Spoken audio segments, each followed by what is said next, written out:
Старшее поколение успешно осваивает главную технологию современности. Люди, находящиеся на заслуженном отдыхе, получили возможность обучиться компьютерной грамоте. Курсы бесплатные, по их окончании студенты в годах получат сертификат. Об успешной практике расскажет Ната Евлоева. До этого занятия на вопрос, что такое мышка, некоторые пенсионеры ответили бы «серый зверек с хвостом». Но теперь они знают, что это устройство, с помощью которого можно управлять компьютером. Азы пользования этой умной техникой познает Магомед Мальсагов, пока не очень быстро и проверяя каждую букву. На курс он приходит 6-й день и уже может начертить таблицу и правильно ее заполнить. В свое время, когда я был молодой, была ликвидация безграмотности. Вечерние школы были рабочие молодежи, сельской молодежи. Днем работали, вечером грамоте учились. Люди писать не знали, читать не могли. А сегодня век электроники, надо, чтобы все владели, и молодежь, и старшее поколение. Поэтому мы тоже все решили быть в ногу с молодежью. Освоить компьютерную грамоту сюда пришел и Магомед Арчаков. Рассказывает, что телефоном он пользуется умело, сын научил. Но вот освоить компьютер решил на специальных курсах. Несмотря на свой солидный возраст, он часто посещает всемирную паутину, чему тоже смог научиться на этих занятиях. Даже простейший документ заполнить, где компьютер,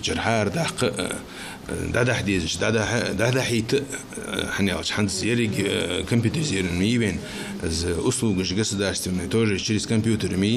Так я хам цохош خالص زعما ورشوا كيج وابيس هي حيبيرش كي ونوكش كدي عن حبيل دعبيل يا عشتا أتا أي حد دا حي بنسيون والقج قدر تلفير سويتا غازا دا حديش دا تتحماش دокументش да حيتش حنير خوي. Обучающие семинары проходят уже несколько лет подряд. Со сложными интернет-технологиями знакомят простым языком. А главное, совершенно бесплатно. Учебный курс длится 2 недели. Общее количество обучающихся составляет 20 человек. Каждое занятие длится 1,5 часа. Ну а после завершения всех тренингов пенсионеры получают сертификаты.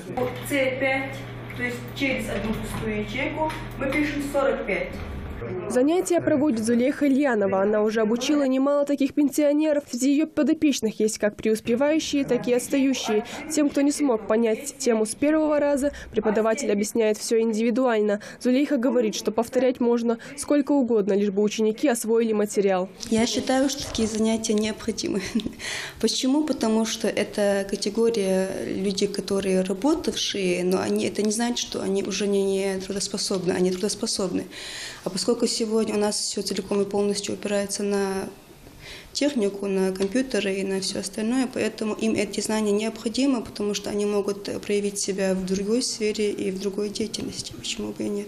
Эти компьютерные курсы – дополнительное образование для неработающих пенсионеров. Уже после нескольких занятий они получают доступ к информационному миру и постигают его самостоятельно, одним кликом компьютерной мыши. Ната Евлоева, Рахман Суров, Новости 24.